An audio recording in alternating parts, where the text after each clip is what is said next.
Hello, I'm William Sidney Porter, but you probably know me better by my pen name, O.Henry. Things sure have changed a lot around here since I was growing up in Greensboro in the late 1800s. Well, just down West Market Street was our home and my Aunt Lina's schoolhouse where I learned my letters. And further down South Elm was my Uncle Clark's drugstore where I worked and made drawings and absorbed talk and stories from all over town. After I moved to Texas as a teenager, I did a lot of things.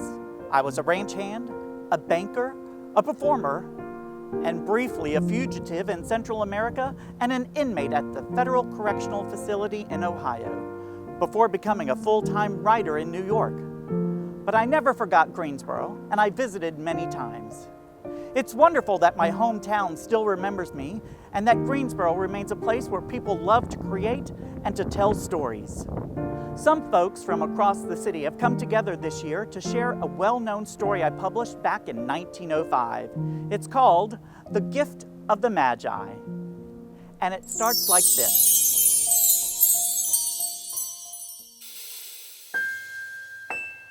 $1.87. That was all. She had put it aside 1 cent, and then another, and then another, in her careful buying of meat and other food. Della counted it 3 times, $1.87. And the next day would be Christmas. There was nothing to do but fall on the bed and cry, so Della did. While the lady of the home is slowly growing quieter, we can look at the home. Furnished rooms at a cost of $8 a week. There is little more to say about it. In the hall below was a letter box, too small to hold a letter. There was an electric bell, but it could not make a sound. Also, there was a name beside the door, Mr. James Dillingham Young. When the name was placed there, Mr. James Dillingham Young was being paid $30 a week. Now, when he was being paid only $20 a week, the name seemed too long and important. It should perhaps have been Mr. James D. Young. But when Mr. James Dillingham Young entered the furnished rooms, his name became very short indeed. Mrs. James Dillingham Young put her arms warmly about him and called him Jim. You've already met her. She is Della. Della finished her crying and cleaned the marks of it from her face. She stood by the window and looked out with no interest. Tomorrow would be Christmas Day, and she had only $1.87 with which to buy Jim a gift. She had put aside as much as she could for months with this result. $20 a week is not much. Everything had cost more than she had expected. It always happened like that. Only $1.87 to buy a gift for Jim. Her Jim. She had had many happy hours planning something nice for him, something nearly good enough.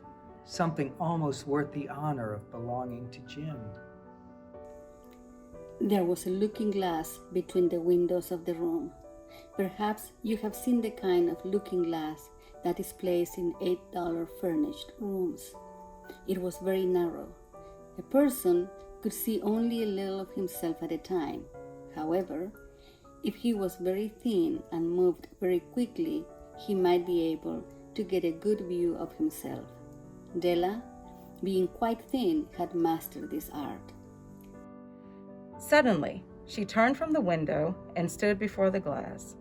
Her eyes were shining brightly, but her face had lost its color. Quickly, she pulled down her hair and let it fall to its complete length.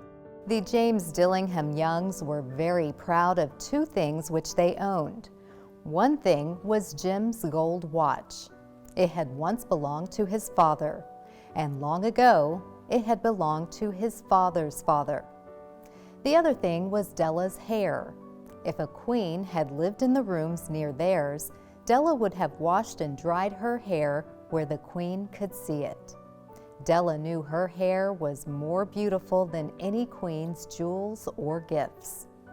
If a king had lived in the same house with all his riches, Jim would have looked at his watch every time they met. Jim knew that no king had anything so valuable.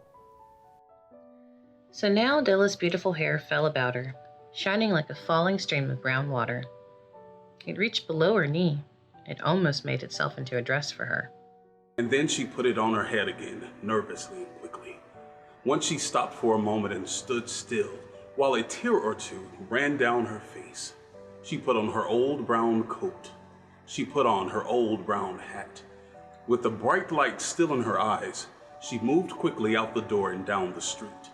Where she stopped, the sign said, Mrs. Sofroni, hair articles of all kinds. Up to the second floor, Della ran and stopped to get her breath. Mrs. Sofroni, large, too white, cold-eyed, looked at her. Will you buy my hair? Asked Della. I buy hair, said Mrs. Sofroni. Take off your hat and let me look at it. Down fell the brown waterfall.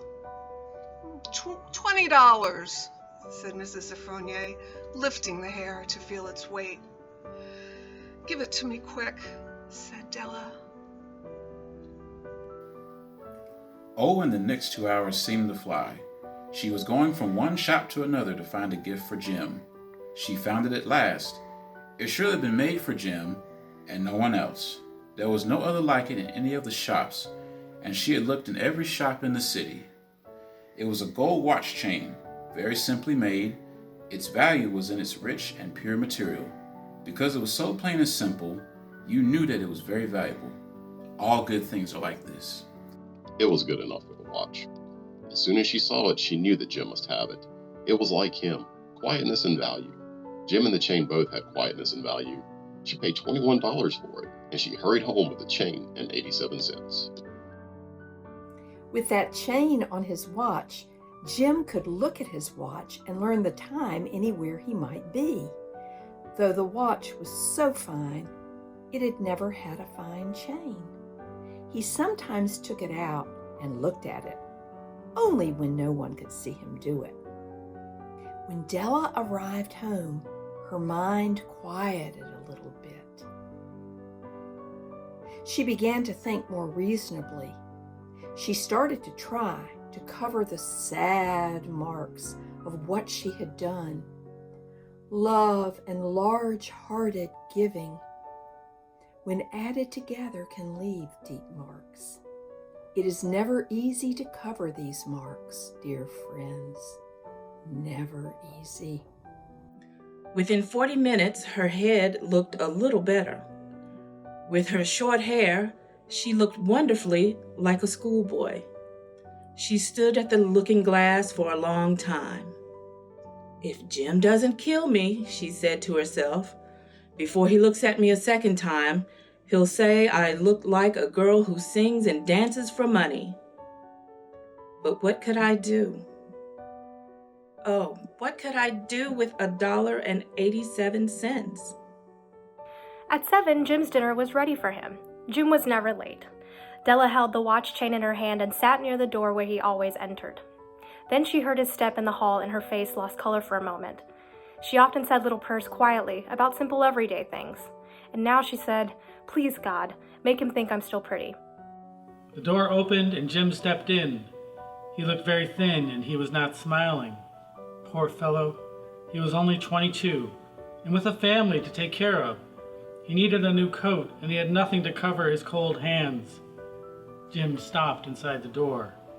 He was as quiet as a hunting dog when it is near a bird. His eyes looked strangely at Della, and there was an expression in them that she could not understand. It filled her with fear. It was not anger, nor surprise, nor anything she had been ready for. He simply looked at her with that strange expression on his face. Della went to him. "Jim, dear," she cried, "don't look at me like that. I had my hair cut off and sold it. I couldn't live through Christmas without giving you a gift. My hair will grow again. You won't care, will you? My hair grows very fast. It's Christmas, Jim. Let's be happy. You don't know what a beautiful, nice gift I got for you." "You've cut off your hair?" asked Jim slowly. He seemed to labor to understand what had happened. He seemed not to feel sure he knew. "Cut it off and sold it," said Della. Don't you like me now? I'm me, Jim. I'm the same without my hair. Jim looked around the room. You say your hair is gone, he said. You don't have to look for it, said Della. It's sold, I tell you. Sold and gone too. It's the night before Christmas, boy. Be good to me because I sold it for you. Maybe the hairs of my head could be counted, she said, but no one could ever count my love for you. Shall we eat dinner, Jim? Jim put his arms around his Della. For 10 seconds, let us look in another direction. $8 a week or $1 million a year. How different are they? Someone may give you an answer, but it will be wrong. The Magi brought valuable gifts, but that was not among them. My meaning will be explained soon. Jim sacó un paquete del bolsillo de su abrigo y lo puso sobre la mesa. No te equivoques conmigo, ella dijo.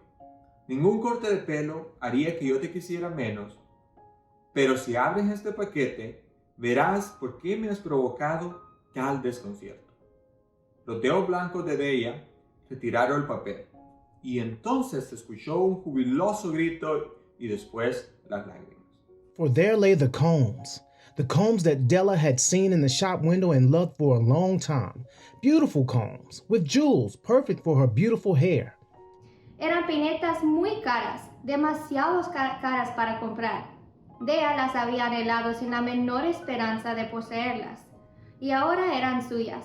Pero su cabello había desaparecido. Pero Dea lo suprimió contra su pecho y finalmente fue capaz de mirarlo a Jim y decir, mi pelo crece muy rápido, Jim. And then she jumped up and cried, "Oh! Oh!" Jim had not yet seen his beautiful gift. She held it out to him in her open hand. The gold seemed to shine softly, as if with her own warm and loving spirit. Isn't it perfect, Jim? I hunted all over town to find it. You'll have to look at your watch 100 times a day now. No, give me your watch. I want to see how they look together.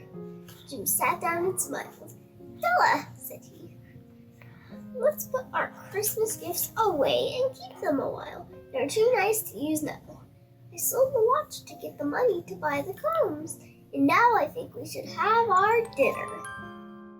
The Magi, as you know, were wise men, wonderfully wise men, who brought gifts to the newborn Christ child.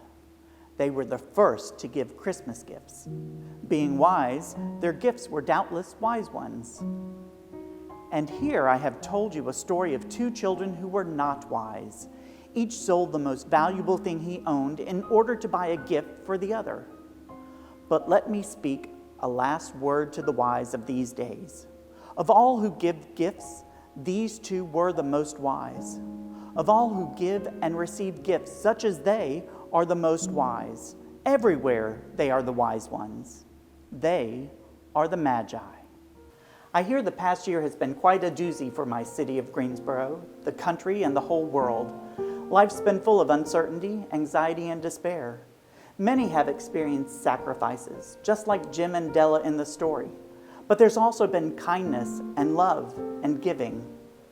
One thing we can all give ourselves this year is the knowledge that hope is the sweetest gift of all. It costs only a kind word, a grateful heart, a smile to a stranger. I hope you remember the gift of the Magi this holiday season and in seasons to come. On behalf of the Greensboro Public Library and the Greensboro History Museum, have a very happy and healthy holiday season.